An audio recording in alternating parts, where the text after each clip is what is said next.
Well, many of you heading to the polls today to cast your ballot in the 2022 midterm election. But before you head out, we do want to remind you of some of the do's and don'ts of voting. Wake Up Charlotte's Meghan Bragg has what you need to know in this morning's Verify. Before you head to the polls, let's take a look at some common questions viewers have asked us so you are prepared when you cast your vote. Our sources to get these questions answered: Michael Dickerson, Director of Elections in Mecklenburg County, the North Carolina State Board of Elections, and the South Carolina Election Commission.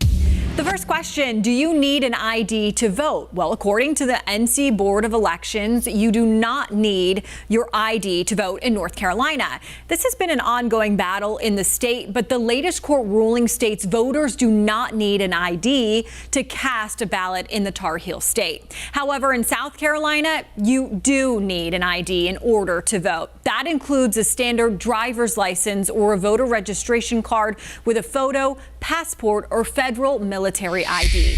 The next question: can you vote anywhere in North and South Carolina?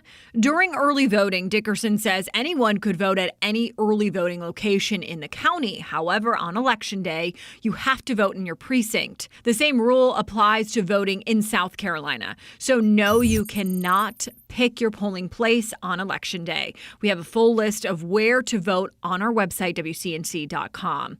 And finally, can you wear political attire when you enter the voting booth?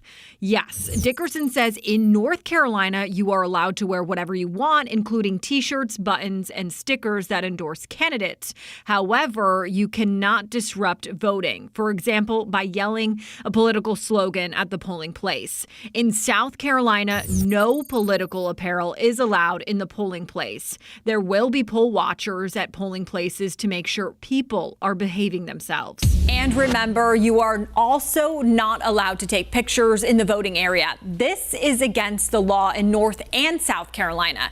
So be sure to save your voting selfies for outside. With your Verify, I'm Meghan Bragg.